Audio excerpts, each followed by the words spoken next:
오늘 하나님 주신 말씀은 에베소서 2장 1절부터 7절까지 말씀입니다.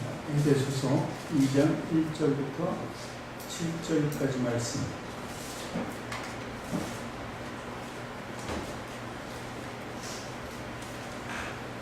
신약성경 310페이지에 기록되어 있는 에베소서 2장 1절부터 7절까지 말씀 가지고 오늘 나눕니다.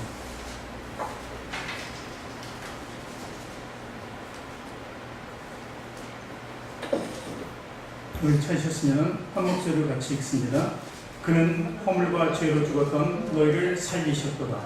그때 너희는 그 가운데서 행하여 이 세상 풍조를 따르고 공중의 권세 잡은 자를 따랐으니 곧 지금 불순종의 아들들 가운데서 역사하는 영이라. 전에는 우리도 다 그 가운데서 우리 육체의 욕심을 따라 지내며 육체와 마음이 원하는 것을 하여 다른 이들과 같이 본질상 진노의 자녀이었더니 긍휼이 풍성하신 하나님이 우리를 사랑하신 그 큰 사랑을 인하여 허물로 죽은 우리를 그리스도와 함께 살리셨고 너희는 은혜로 구원을 받은 것이라. 또 함께 일으키사 그리스도 예수 안에서 함께 하늘에 앉히시니 이는 그리스도 예수 안에서 우리에게 자비하심으로써 그 은혜와 지극히 풍성함을 오는 여러 세대에 나타내려 하심이라. 아멘. 두 손을 가슴에 얹고 저를 따르고 외우시기 바랍니다. 하나님께서는 나를 사랑하신다. 하나님께서는 나를 존귀하게 여기신다. 하나님께서는 나를 축복하신다. 하나님께서는 내 문제를 해결해 주신다. 믿음의 고백이 되셨습니까? 아멘. 우리 앞뒤 정차고 계신 분들하고 인사합니다. 당신을 사랑하고 축복합니다.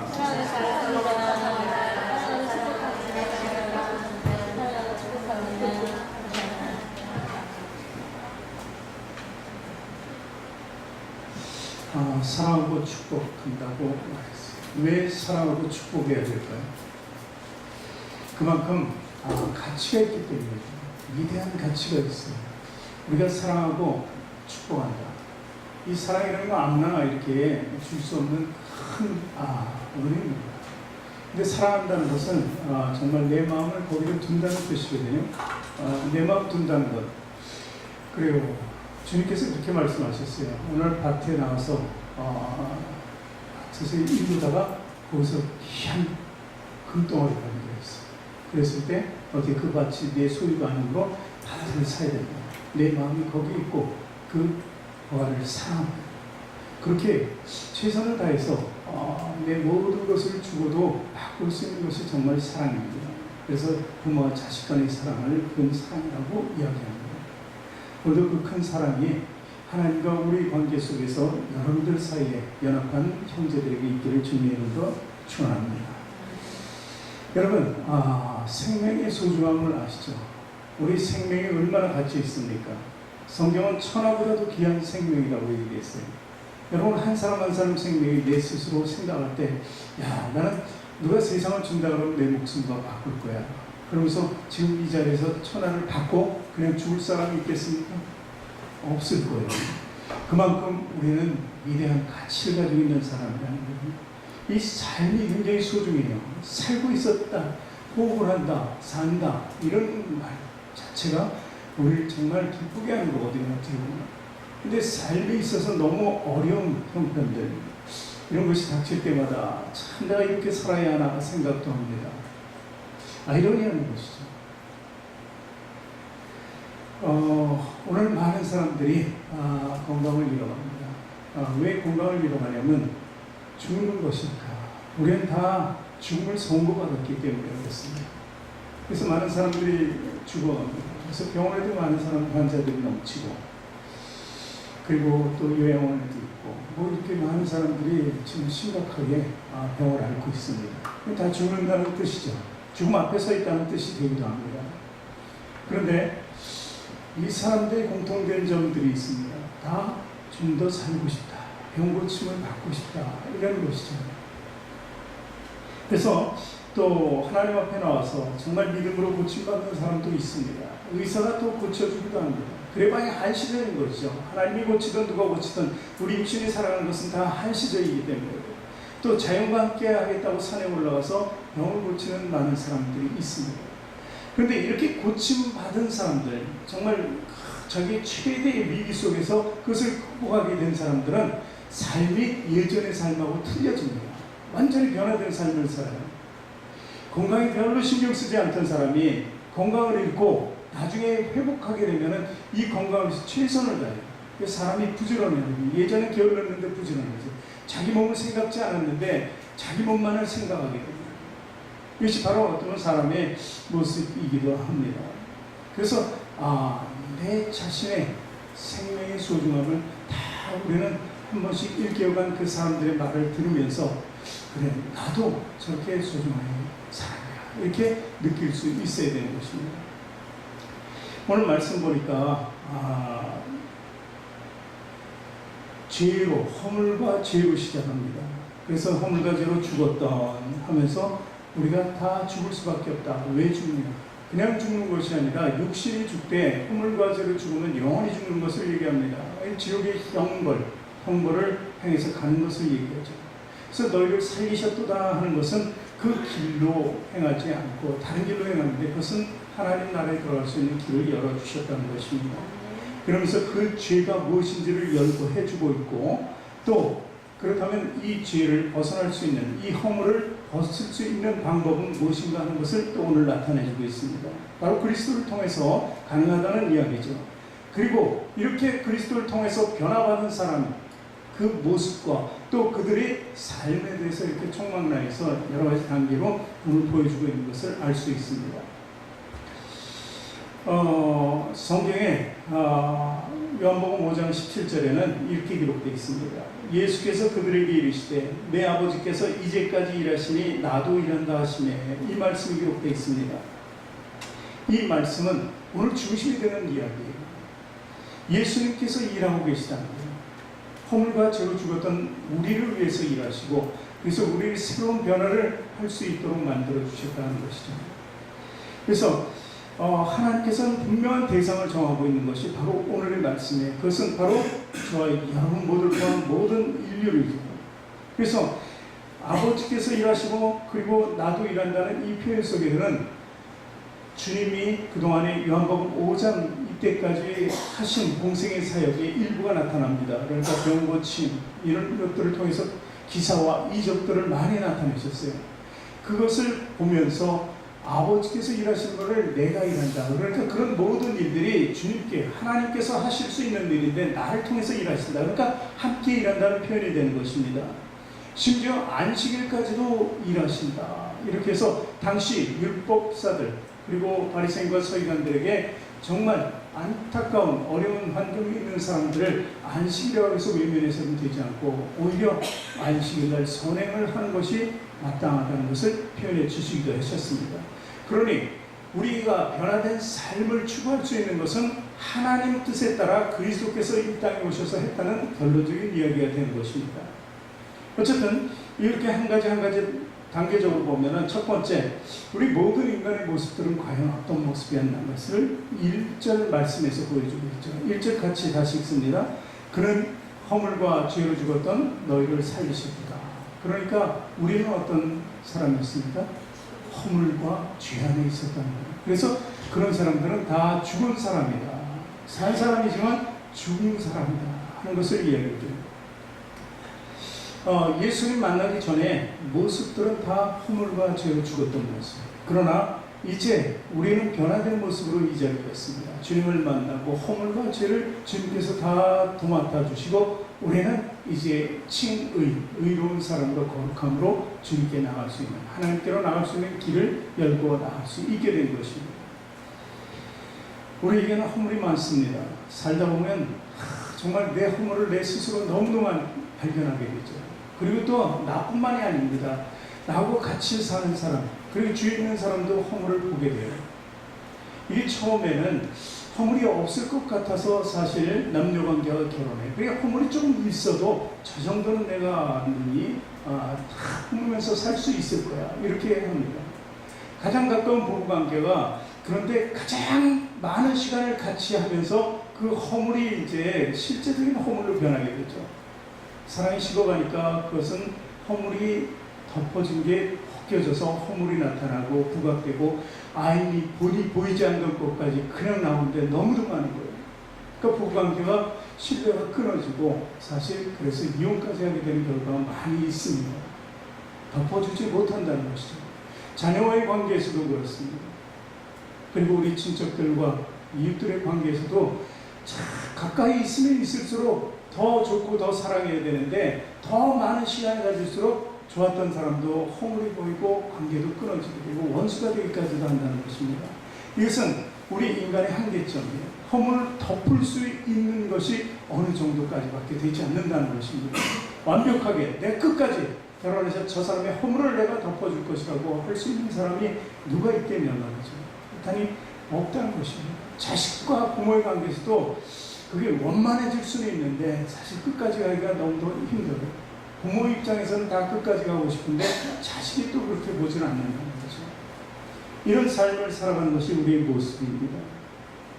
그래서 그 모습을 조금 더 구체적으로 표현한 게 2절, 3절의 모습입니다. 2절, 3절 보니까 같이 읽습니다. 그때 너희는 그 가운데서 행하여 이 세상 풍조를 따르고 공중의 권세 잡은 자를 따랐으니 곧 지금 불순종의 아들들 가운데서 역사하는 영이라 이렇게 기록하고 있어요. 그러니까 세상 풍조를 따르죠. 세상이 변화된 그 모습들을 따라가기도 합니다. 지금 시대가 많은 사람들이 지금 자신의 삶에 대해서 소중한 가치를 못 느끼고 있습니다. 그래서 특히 자기에게 원수된 사람을 죽이기까지 하죠. 지금 시대적으로 많은 악행들이 저지르고 있는 것이 사실입니다. 또 이 세상 풍조를 따르는 것 다 악으로 쾌락주의자로 이렇게 따라갈 때 사실 풍조를 따르지 않는다는 것이 얼마나 힘듭니까? 모든 것을 다 따르고 있는 우리 모습, 그리고 우리도 나가면 또 세상에 물들어서 풍조를 따르고 있는 모습을 볼 수 있어요. 언젠가 저희 얘기했죠. 비가 많이 오고 한강이 그렇게 물살이 세게 막 내려올 때 물이 범람하는 거죠. 그 물살 사이에서도 물고기는 거꾸로 올라간다는 것이죠. 이게 풍조를 따르지 않는 거예요. 더러운 쓰레기들이 떠내려오고 그 오물들이 떠내려와도 그건 다 그 물결 따라 내려갈 수밖에 없지만 이 물고기는 거꾸로 역행한다는 것이죠. 왜 역행하는가? 좀 더 맑은 데를 찾아가는 거겠죠. 이런 삶의 모습이 풍조를 따르지 않는 것이죠. 또 공중권세 잡은 자들, 그래서 사탄과 마귀죠. 귀신이라고 얘기합니다. 저들을 당할 재주가 없으니까, 저들의 힘을 능가할 수 없으니까 저들에게 늘 이리저리 끌려다니는 그 모습입니다. 사실 요즘 시대에 우리나라에 지금 적폐라는 말 있잖아요. 적폐라는 것이 사실 그런 것과 비슷합니다. 좀 권세 있는 자, 권력 있는 자를 쫓아가는 거죠. 그 사람들은 말도 다 들어주는 거예요. 함께 한다는 거죠. 악을 같이 하는 것이죠. 이런 것도 다 악이 된다. 그리고 불순종의 아들들이라. 이게 굉장히 중요하죠. 불순종한다는 것이 바로 인간의 원죄의 모습입니다. 그래서 이런 불순종하는 영을 얘기하고 있어요. 자, 그리고 3절 또 이어서 보니까 전에는 우리도 다 그 가운데서 우리 육체의 욕심을 따라 지내며 육체의 마음이 원하는 것을 하여 다른 이들과 같이 본질상 진노의 자녀입니다. 육신에 따른 삶을 너무도 살고 있어요. 육신이 죽고 그리고 영까지도 죽는다는 것을 아는 사람들은 이렇게 하지 않지만 모르는 거죠. 알아도 내 삶에 정말 공공함을 떨치고 있어요. 그래서 할 수 없이 세상의 풍조를 따라가면서 육신을 따라간다는 것입니다. 그러니 그들의 삶은 악할 수밖에 없어요. 어떻게든 살아야 된다. 어떻게든 내가 탐욕을 채워야 된다. 어떻게든 쾌락 이것을 추구해야 된다. 이 삶이 자신의 목표가 되었기 때문에 어느 누구도 자기를 방해해서는 안 되는 거예요. 그러니까 그것이 본질상 진노의 자녀라는 그런 혈기, 분노의 사람밖에 되지 않는다는 거예요. 이 죄와 함께 나타나는 현상이 바로 진노의 자녀라고 볼 수 있는 것입니다. 여러분, 허물 많다는 얘기에 이 얘기 사실 그 자식 가진 부모들 가끔 할 수 있습니다. 자식이 정말 어디 가서 잘못되거나 범죄를 저지르거나 특히 어린 청소년들이나 이제 어린 사람들이 죄를 짓고 정말 교도소를 가거나 이제 경찰에 붙잡혀서 조사를 받을 때 다 부모들이 나타나면 다 자신의 허물 때문에 그렇다고 이렇게 인정해요. 부모들이 참 이렇게 인정하는 모습이 바로 하나님께 나갈 수 있는 모습일 수도 있습니다. 그러니까 허물이라는 것은 누구나 스스로 인정할 수 있을 때 올바로 발견할 수 있게 된다는 것입니다. 허물의 종류가 있습니다. 두 가지로 제가 이제 비유를 들어서 얘기합니다. 뱀을 한번 생각해 봅시다. 뱀이 허물을 벗는 거 아시죠? 뱀은 왜 허물을 벗습니까? 몸집이 작아서, 이제 작은 게 아니고 몸집이 더 커지기 위해서는 자꾸 벗어내야 돼요. 그러면서 자라는 거예요. 근데 스스로 합니다.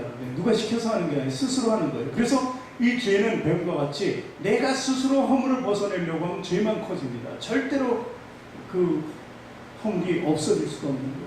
그러니까 커져도 또 벗어야 되고, 커져도 또 벗어야 되고, 자꾸 커가면서 벗는 것이 바로 뱀의 허물이라는 거예요. 이 죄인들의 모습이 바로 그렇습니다. 죄가 자꾸 커지고 장성화의 사망에 이른다고 하는데, 이것이 자꾸 이 허물을 없애는 것이 아니라 벗으면서 자꾸 죄를 크게 만드니까 그렇다는 것입니다. 그래서 이런 허물 벗기는 스스로 되지 않는다는 것을 뱀을 통해서 알 수 있습니다. 절대 내가 벗는 것은 허물을 벗는 것이 아니라 더 큰 허물을 나에게 심는 것이다, 이렇게 볼 수 있는 것입니다. 그런데 뱀과 다른 것이 나비나 벌 같은 있습니다. 나비는 어떻게 합니까? 이 나비가 이제 석충이 돼서 정말 나비가 되는 그 현장, 목도한 사람들은 좀 알 것입니다. 근데 이 나비나 벌이 변하는 것은 변태라고 합니다. 허물을 벗는 것이에요. 그래서 완전히 변해버리죠. 그 중간 과정에서 애벌레 같은 것이 이제 고치가 됩니다. 고치가 되었다가 이제 거기서 시간이 지나면 이제 나비 탄생이 되는 것이죠. 그런데 이 과정을 보면은 정말 위대한 노력이 있어요.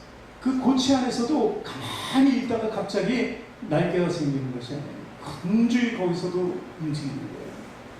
그 안에서 정말 자기 스스로를 막 어떻게 해보려는 그런 시도를 계속하고 있는 그 모습을 볼 수 있는 거예요. 바로 이런 변태. 그래서 완전히 변화된 모습과 예전의 모습과는 달라야 된다는 얘기예요. 그것이 바로 그리스도께서 말씀하시는 완전한 변화라고 볼 수 있는 것입니다. 사도 바울이 사울이었을 때 정말 예수 그리스도 믿는 자들을 핍박했지 않습니까? 다메섹 도상으로 그날도 다메섹에 있는 그리스도의 정보를 가지고 잡으러 갔습니다. 가는 길에 예수님 만났잖아요. 만났고 음성을 듣고 그 밝은 빛을 보고 깜짝 놀랐죠. 그리스도에서 죽고 부활하신 것을 인정하지 않았거든요. 그리스도인들은 아주 처단해야 되는 사람인데 만났으니 이게 얼마나 큰 엄청난 일입니까? 그럴 때 사도 바울이 3일 동안 보지도 못하고 먹지도 못했더라. 자기 혼자 뭘 했을까요? 도대체 그 사람 뭘 했을까요?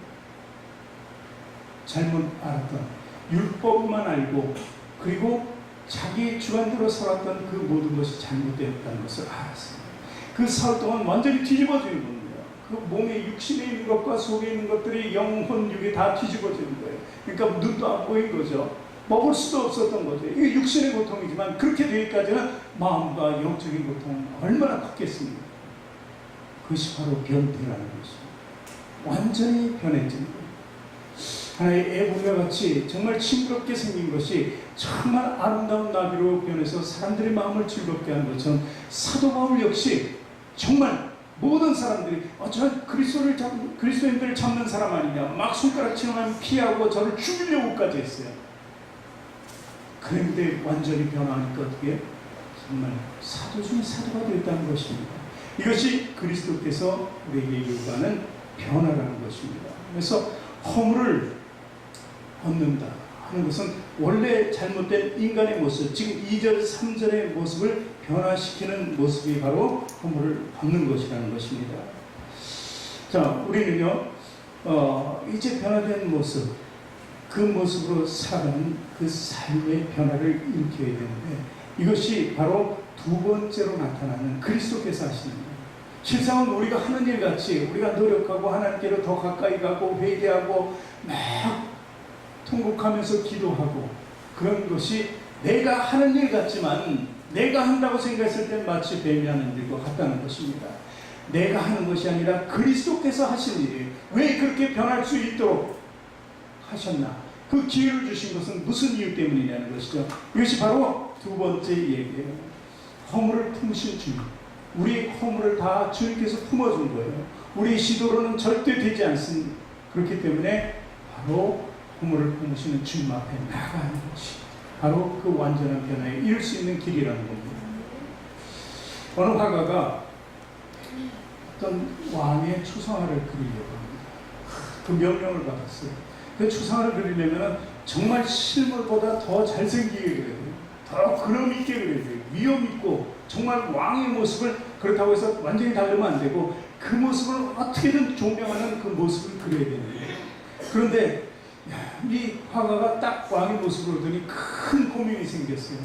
왜냐하면요, 왕의 얼굴에는 이마에 쪽에 큰 상처가 있기 때문에 이 상처를 그리면 참 이게 추한 모습을 보이잖아요, 왕이. 그래서 이걸 어떻게 그려야 되나? 그 안 그리면은 이 유명한 화가의 명성은 다 떨어지게 됩니다. 저 가짜 그림을 그리는 사람, 이렇게 될 수밖에 없잖아요. 고민합니다. 어떻게 해야 될까? 그런데 한 가지 묘책이 떠올랐습니다. 그것은 바로 왕의 모습을 그리는데 왕이 이마에 손을 대고 어떻게 고민하는 모습도 되겠죠. 그리고 정말 쉬고 있을 때 너무 왕이 힘드니까 좀 쉬는 모습을 이마에 손을 대고 그리는 거예요. 그러면 어떻게 이마에 있는 상처가 가려지게 됩니다. 이렇게 지있는 그 허물을 가리는 방법이 있다는 것을 이야기하는 것이죠. 그런데 주님께서 이 허물을 가려준다는 거예요. 덮어주신다는 거예요. 커버한다는 얘기죠. 그리고 또 더 나아가서 씻어준다는 거죠. 그러니까 그 허물이 없어지는 것과 똑같은 효과가 나타나는 것이죠. 그래야만 우리 완전한 변화가 이루어질 수 있기 때문인 거예요.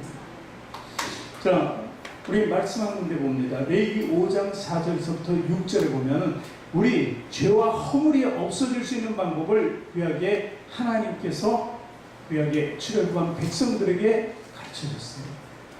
같이 읽어봅니다. 만일 누구든지 입술로 맹세하여 악한 일이든지 선한 일이든지 하리라고 함부로 말하면, 악한 일이든 선한 일이든, 자, 그 사람이 함부로 말하여 맹세한 것이 무엇이든지 그가 깨닫지 못하다가 그것을 깨닫게 되었을 때는 그 중 하나에 그에게 허물이 있을 것이다 하면서 허물이 있을 것이다. 이것은 이 말씀대로 모든 인간은 이 허물 앞에서는 다 자유할 수 없다는 것을 이야기하는 것입니다. 그리고 5절 보니까 이제 이 중 하나의 허물이 있을 때는 아무 일에 잘못하였노라 자복하라는 거예요. 허물 있으면 자복하라, 회개하라는 뜻이죠. 그럼 6절에 보면 회개로 되느냐? 아니죠. 6절에 보면은 그 잘못으로 말미암아 여호와께 속죄제를 드리되 양떼의 암컷 어린 양이나 염소를 끌어다가 속죄제를 드릴 것이요 제사장은 그의 허물을 위하여 속죄할지니라, 이렇게 기록되어 있어요. 그죠? 내가 자복한다고 무조건 되는 건 아니에요. 도덕적으로 이건 뭐 교도소에 가서 정말 이제 생각하니까 그때 그 사람 때린 건 잘못한 거야. 그 죽이지 말았어야 되는데 죽인 거예요. 이건 잘못, 이것이 아닌데 도덕적이나 도의적인 게 아니라 이렇게 자복은 도의적, 도덕적이밖에 될 수 없지만 그 다음에 게 중요해요. 뭐냐면 양나의 염소를 끌어다 속죄제를 드릴 것이요 제물이 있어야 돼요. 제사장이 있어야 돼요. 그렇죠? 예배가 있어야 돼요. 이것을 누가 하셨습니까? 바로 예수님의 단 한 번에 하신 거예요. 그러니까 예수님이 그 중간에 통로를 놔주지 않으면 혼자 자복해도 알 수 없다. 뱀이 혼자 아무리 허물을 받아도 안 된다는 이야기입니다. 이것이 바로 예수님이 우리를 위해서 일하신 것을 보여줄 수 있는 거예요. 그 다음 이사야서를 한번 봅니다. 이사야서 보니까 그렇게 하면 어떻게 해야 되는지 이사야서 53장 안 나왔나요? 5절을 보니까 정확하게 나와있죠. 예수 그리스도께서 이 땅에 오셔서 해야 할 일을 이사야가 써놨어요. 같이 읽을까요? 그가 찔림은 우리의 허물 때문이요 그가 상함은 우리의 죄악 때문이라. 그가 징계를 받음으로 우리는 평화를 누리고 그가 채찍에 맞음으로 우리는 나음을 입었도다. 그러니까 허물과 죄 때문에 찔리고 상함받은 예수 그리스도를 또 우리가 볼 수 있는 거예요. 그래서 6절 보니까 결론적으로 우리는 다 양 같아서 그릇 행하며 각기 제 길로 갔거늘 여호와께서는 우리 모든 죄악을 예수님에게 담당시켰다. 그래서 우리가 두 번째, 우리가 정말 변화하고 새로운 삶을 얻을 수 있는 것, 영원한 영생을 얻을 수 있는 것은 바로 예수님이 아니 계시고는 절대 나아갈 수 없고 할 수 없는 일이라는 것을 기억해 놓은 것입니다. 이렇게 예수님의 하신 일을 우리가 인정하고 입술로 시인하고 믿고 그리고 구하면 바로 세 번째 변화된 모습으로 우리가 나아가게 된다 하는 것입니다. 에베소서 2장 6절 같이 읽습니다. 또 함께 일으키사 그리스도 예수 안에서 함께 하늘에 앉히시니. 자, 이 말이 이게 우리가 죽고 난 뒤의 일이겠지만 함께 일으키시다 하는 것은 예수님의 부활을 의미합니다. 예수님의 부활하고 이 땅에 오시는 지금까지 동행해서 다 이루어질 때 우리도 같이 부활하고 함께 하늘에 올라가 앉을 수 있게 된다는 것입니다. 이것이 바로 우리 변화된 모습입니다. 이 모습을 위해서 우리가 신앙을 가지고 여기서 이 땅에서 정말 세상과 싸우고 내 육신과 싸우고 그리고 저 사탄과 싸우지 않습니다. 이렇게 싸울 수밖에 없는 그 삶을 사는 것은 바로 이 목적을 이루기 위해서라는 것입니다. 그리스도인들의 소망, 비전, 그리고 믿음을 바라는 그 실상들이 바로 이 모습이에요. 이 모습을 우리가 추구하는 것입니다. 그래서 우리는요, 우리 죄와 허물을 덮으시는 예수 그리스도 안에 있어야만 이게 가능한 일이라는 것을 항상 시인해야 된다는 것입니다. 지난주에 설교 때 이 말씀이 있었습니다. 요한복음 14장 3절 가서 너희를 위하여 거처를 예비하면 내가 다시 와서 너희를 내게로 영접하여 나 있는 곳에 너희도 있게 하리라. 이 말씀이에요. 이게 믿어져야 돼요. 주님께서 이 땅에서 공생의 사역을 마치고 올라가서 십자가의 죽음을 통해서 이제 올라가셨어요. 부활하셔서 그 올라가신 이유가 우리 성도들을 위해서 거처를 예비합니다. 올자리를 아까 앉혀준다고 그랬어요. 앉혀준다. 그것이 바로 우리가 있을 자리를 예비하시기 위해서 가시고 그게 완성이 되고 하나님의 때가 이루어지면 다시 온다는 거예요. 다시 온다. 다시 와서 너희를 영접하리라 하는 것입니다. 너희를 내고 이제 가겠다는 이야기죠. 이것이 바로 변화된 모습으로 우리가 서는 땅이라는 것입니다. 하늘나라죠. 자, 그렇다면 마지막으로 이제 목적이 있습니다. 목적 2절 7절 말씀 같이 읽습니다. 이는 그리스도 예수 안에서 우리에게 자비하심으로써 그 은혜의 지극히 풍성함을 오는 여러 세대에 나타내려 하심이라. 자, 은혜의 지극히 풍성함을 여러 세대에 나타나게 한다. 그렇다면 우리가 사는 시대에 오시면 좋은데 또 계속 인류 역사는 하나님의 뜻에 따라 이루어질 수 있어요. 그럼 우리가 한 일조차도 여러 세대에 걸쳐서 이루어져야 돼요. 우리같이 그리스도인들이 일하는 것 계속해서 일할 수 있도록 우리도 본이 되어야 한다는 사실입니다. 이 말씀을 조금 쉽게 이야기하면 한참 전 창세기로 올라갑니다. 창세기로 올라가서 요셉의 이야기를 합니다. 요셉은 야곱이죠. 창세기 믿음의 조상이 누굽니까? 믿음의 조상이 누구라고요? 아브라함이죠. 아브라함의 아들은 누굽니까? 이삭이죠. 이삭의 아들 누굽니까? 하나님께서 택하신 아들 야곱이죠. 야곱의 몇 번째 아들? 11번째 아들은 요셉이에요.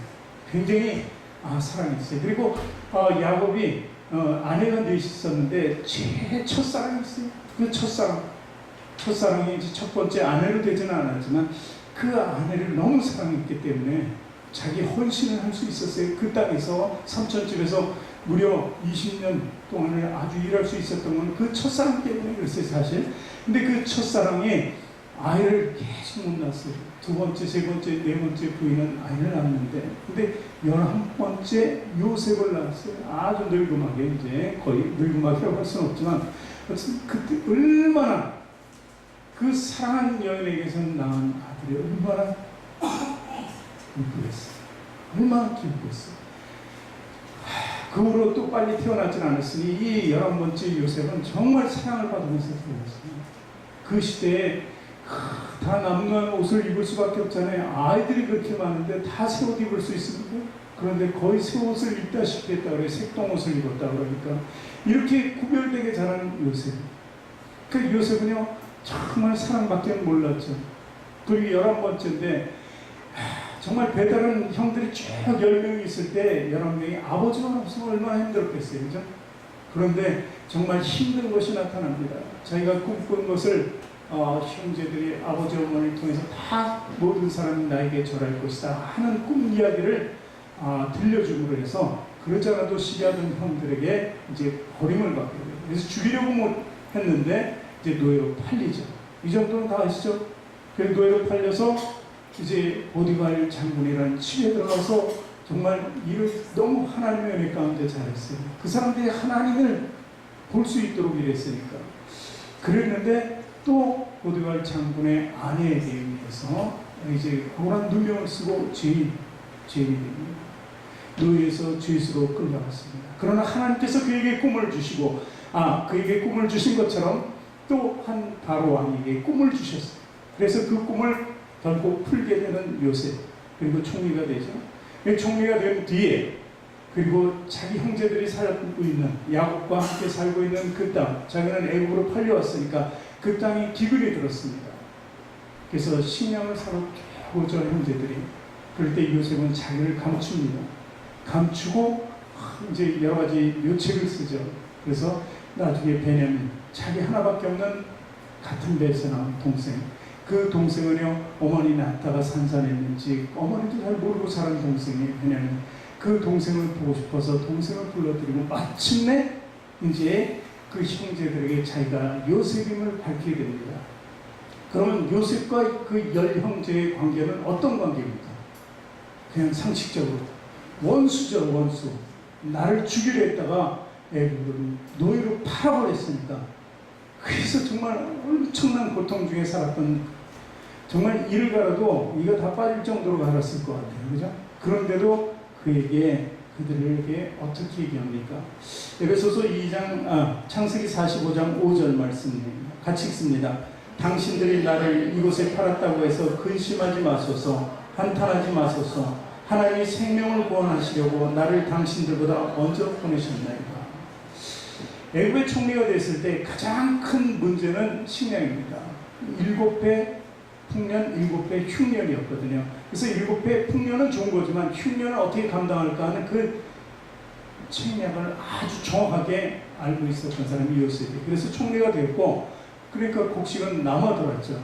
그러니까 뭐 그 나라뿐만이 아니라 나라에서도 그 곡식이 없으니까 자기가 가지고 있던 개인 땅까지도 나라에 팔 정도니까, 그 정도. 그러니까 주변은 말할 수도 없었습니다. 그러니 식량을 사러 올 수밖에 없었고, 그들이 사러 왔다가 이제 만나게 된 그 총리가 바로 자기네들이 버렸던 요셉이었던 것입니다. 그러니까 깜짝 놀랐죠. 우린 다 죽었다죠. 그렇지 않겠습니까? 그런데도 당신들을 위해서 그렇게 기근이 들 줄 알고 다 그냥 배고파서 다 굶주림에 죽을 수밖에 없는 당신들을 위해서 나를 하나님이 애굽으로 보내서 당신들을 살리겠다는 것입니다. 자, 이것이 바로 여러 세대에 걸쳐서 일어난 하나님의 사랑의 법칙, 하나님의 사랑, 그것을 사람을 통해서 실천하시는 하나님을 볼 수 있는 거예요. 그러니까 요셉처럼 우리가 원수된 형제들까지도 사랑할 수 있어요. 원수를 사랑하는 게 용서하라는 것입니다. 지금 나는 변화받았어요. 그리스도를 통해서 변화받은 이 일을 여러 세대에 걸쳐서 그 은혜를 전하고 지금 이 세대에도 물론 전해야 된다는 것입니다. 그런데 이게 바로 야곱이 살아있을 때였거든요. 그래도 야곱이 살아있으니까 용서를 해줄 수 있었더니 이제 형제들이 생각했어요. 형제들이 그래도 굉장히 두려운 거예요. 왜냐하면 언제라도 자기네들이 죽임을 당할 수 있었기 때문에. 그 계기를 삼을 것은 바로 아버지 야곱이 죽으면 그렇게 하지 않을까. 지금 아버지 야곱이 살아있고 우리 형제들이 다 그 안에 있으니까 아버지를 봐서 우리를 용서해 주는 것 같은데, 만약에 야곱이나 아버지가 죽으면 우리 다 죽임을 당할 것이다. 막 불안하면서 살기는 살아도 불안했던 거죠. 그런데 50장 15절에 보니까 그들의 모습을 보고 대화하는 이야기를 합니다. 요셉의 형제들이 그들의 아버지가 죽었음을 보고 말하되, 요셉이 혹시 우리를 위하여 우리가 그에게 행한 모든 악을 다 갚지나 아니할까 하고 걱정하고 있죠. 아버지가 살아있을 때는 좀 전에 말씀처럼 하나님께서 나를 먼저 보내서 다 살 수 있었던 거예요. 이렇게 좋은 얘기로 들었는데 아닌 것 같죠. 아닌 것 같죠. 그래서 아버지 죽고 난 뒤니까 이제 큰일 났다고 이제 모여서 얘기를 하는 겁니다. 그런데 요셉에게 말을 전하여 이르되 16절입니다. 당신의 아버지가 돌아가시기 전에 명령하여 이르시기를 하면서 아버지가 얘기했다고 합니다. 그래서 17절에 너희는 이같이 요셉에게 이르라 내 형들이 내게 악을 행하였을지라도 이제 바라본데 그들의 허물과 죄를 용서하라 하셨나니 당신 아버지의 하나님의 종들인 우리 죄를 이제 용서하여서 하매 요셉이 그들이 그에게 하는 말을 들을 때 울었더라. 이 참 나는 용서해 줬는데도 그걸 못 받들고 있던 형들은 참으로 안타깝죠. 아버지가 오죽하면은 아버지도 야곱도 걱정하는 거예요. 같이 내가 죽으면 너희들 다 어떻게 될지 내가 모르겠다. 그 대신에 내가 죽으면 유언처럼 지금 한 얘기를 이들이 와서 요셉에게 전하고 용서를 구하라고 얘기합니다. 그런데 요셉은요 딱 하나로 한 행위로 그냥 어떤 대화도 필요 없습니다. 그냥 우는 거예요. 그렇습니다. 우리가 살아가면서 허물이라는 게 이게 굉장히 큰 거예요. 남의 허물을 용서할 수만 있다면 얼마나 좋겠습니까? 그렇다면 부부관계, 자녀관계, 그리고 진짜 우리 가족이나 친척이나 이웃들의 관계가 다 해결되죠. 오히려 그렇게 용서를 구하는 그 마음을 가진 사람 얼마나 불안에 떨고 있을까요? 그것을 생각하면 눈물이 나요. 내가 용서만 되면 눈물이 나는 거죠. 이런 삶을 우리가 여러 세대에 전하는 사람이 되어야 돼요. 그뿐만이 아니라 좀 전에 얘기했듯이 지금 이 세대, 우리가 이 시간 이후로 우리가 실천할 수 있는 것이 바로 이런 삶이라는 것입니다. 그러니까 사랑을 베풀고 용서할 수 있는 그 삶이 우리에게 넘쳐야 되는 겁니다. 그게 그리스도의 은혜라는 것입니다. 베드로전서 4장 7절 8절 말씀 마지막으로 읽습니다. 만물의 마지막이 가까이 왔으니 그러므로 너희는 정신을 차리고 근신하여 기도하라. 이렇게 얘기하면서 8절에 아주 중요하게 얘기한 무엇보다도 뜨겁게 서로 사랑할지니 사랑은 허다한 죄를 덮느니라. 사랑이 가장 위대한 선물인 것을 믿으시기 바랍니다. 우리가 죽고 난 뒤에 천국에는 뭐밖에 없다고요? 사랑밖에 없어요. 죄가 없으니 허물을 덮을 이유도 없습니다. 그리고 일할 필요도 없으니 은사도 필요 없습니다. 열매도 다 있으니 우리가 열매 맺을 필요도 없습니다. 그러나 단 한 가지 사랑밖에 없는 나라가 바로 하나님 나라인 것을 믿으시기 바랍니다.